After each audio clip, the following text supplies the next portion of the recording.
Certainly the largest construction project that the East Course has seen since 1926. Once we started tearing up those holes and you could see some of the underlying dirt and mud that we had, there was definitely a pushback from the members, like, oh my God, what are you doing? Luckily, by the time we get past Labor Day into mid-September, the members could see these holes starting to take shape. When you get on that third green and you see down to 4 and the new 5, the vistas are spectacular. For nearly a century, Oak Hill Country Club's East Course has been one of America's finest, a challenging masterpiece designed by Donald Ross in the early 1920s. But after more than 90 years, the time was right for a restoration. The restoration of Oak Hill's East Course. We knew that we needed to do something monumental to the East Course. The greens were certainly tired. We lost a lot of cupping areas over the years with bunker buildup. Ultimately, we hired Andrew and saw that there was a lot more that we could do to the golf course. And ultimately then the decision was, let's go to the membership, but it would take some time. I think Oak Hill's a great golf course, Chris. Through the years, these fairways have seen it all. The East Course has hosted 3 U.S. Opens, 3 PGA Championships, and the 1995 Ryder Cup. Ben Hogan, 4 times U.S. Since the 1920s, nearly every great player has competed here. Some of the very best have won here. And the memories will last a lifetime. I came out here as a kid, 10 years old, and for the 68 U.S. Open, and I came out in 80 and watched Jack play. I have a picture that I show everyone that comes through that asks me about the renovation. It's of Walter Hagen putting in the 1934 Hagen Centennial Tournament. And it's on our number 13 green. The back of the green in that picture is relatively square. There's no bunkers in the back of that green. If you look at what had happened over time, the green had become round and bunkers were added behind that green. In my mind, it was taking this golf course that had an amazing history, a storied history, an iconic history, and trying to return it to its roots.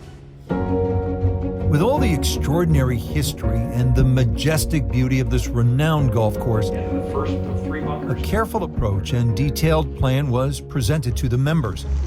Maybe a little steeper here and then transition off. A respected and experienced architect was hired. Just a little bit of support there.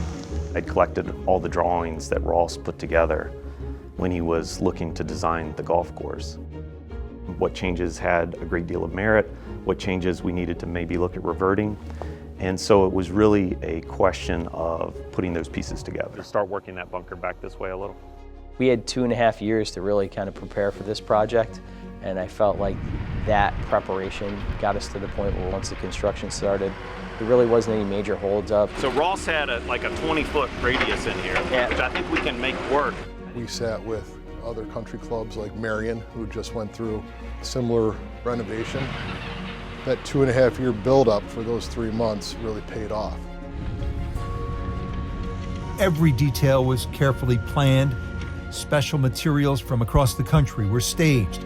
2,000 tons of sand, 3,600 tons of gravel, and 6,700 tons of greens mix. On August 6, 2019, the work began. Trees came down. The turf was taken up. Bunkers dug out. Soon the retaining wall for the pond at 15 was knocked down. The East Course, site of so many major championships, was now a major renovation site. Then that'll transition to how much. Architect Andrew Green and Oak Hill's Jeff Corcoran led the dedicated workers from LaBar Construction and the Oak Hill grounds crew. They worked 6 to 7 days a week from sunup to sundown, and when you start in August, that's a lot of time for a day. Their efforts from a dedication and hour standpoint was off the charts. Just made me real proud of the guys that I work with on a daily basis. The sod came from Pennsylvania. The green sand came from Ohio. So it's much different than a standard construction project where you go down to the local quarry and get sand.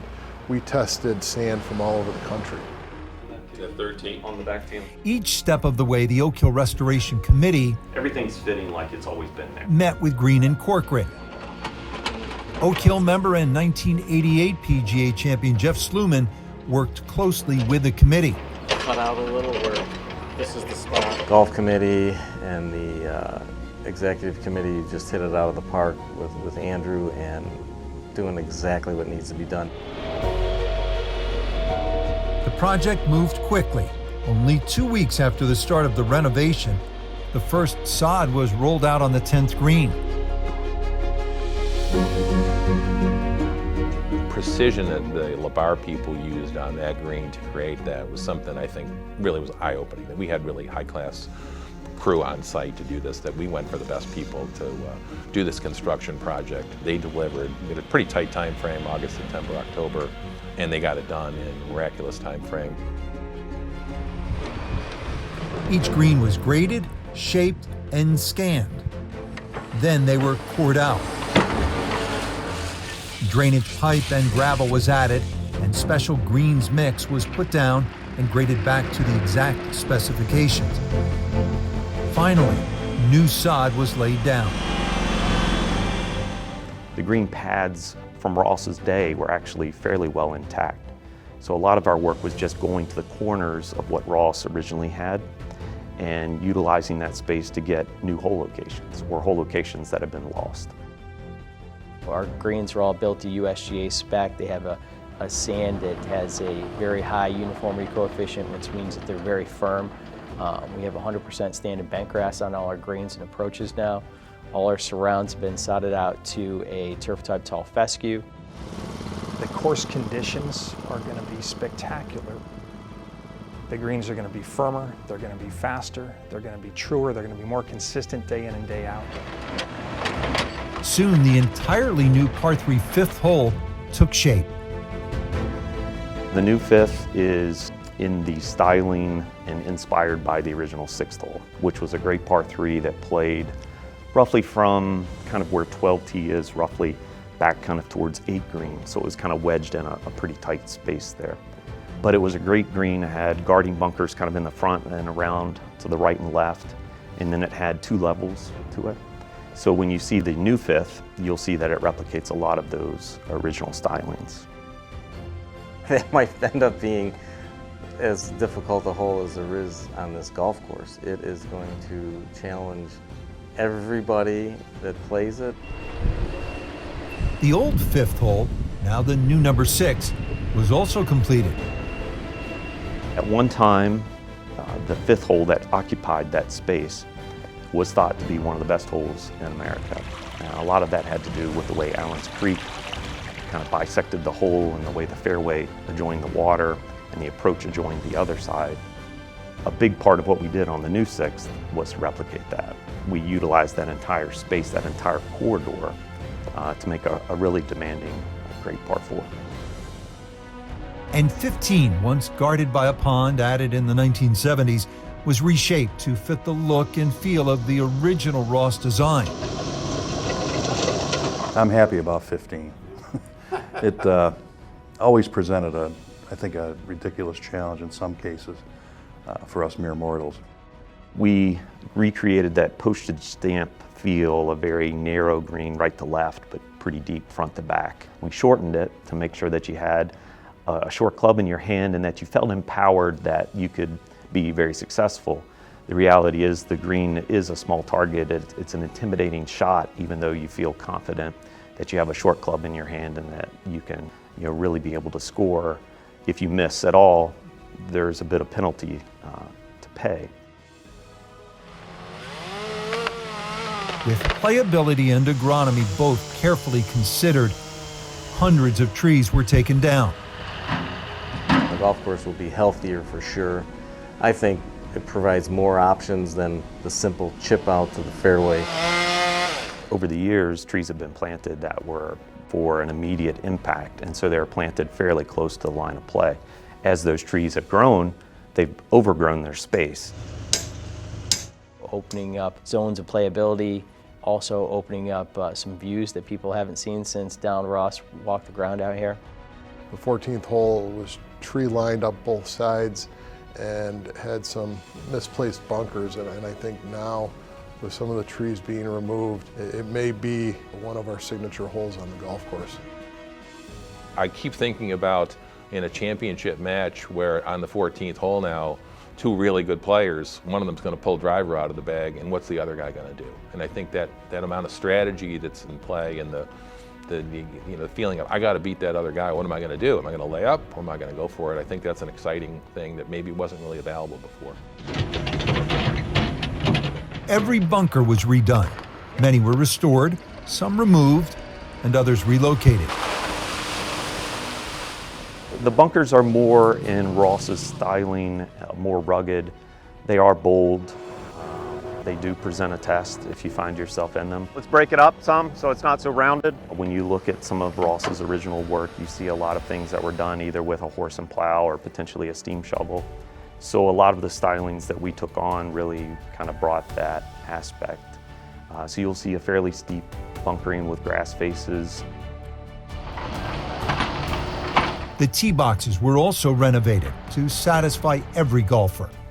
We built tees for the pros to play from at 7,400 yards, but also for some of our forward tee players at 5,300 yards, so, and tees in between. It's a long golf course for me, so I'm very excited about the forward tees coming in. I've been told that some of the holes might be as short as 120 yards for me, so I'm very excited about it.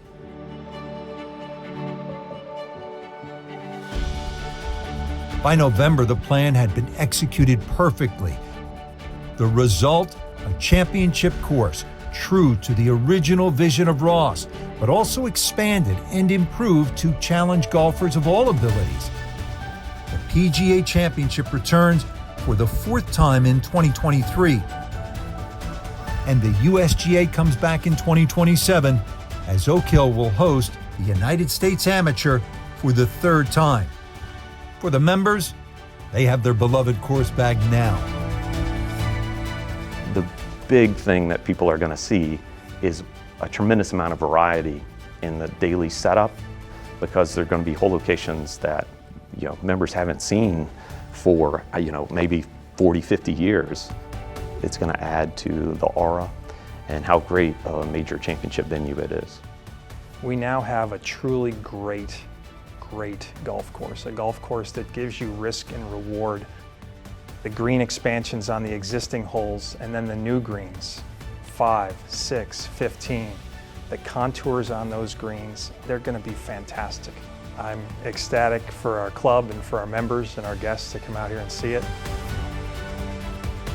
Looking as beautiful and demanding as ever, welcome to the restored Oak Hill Country Club East Course.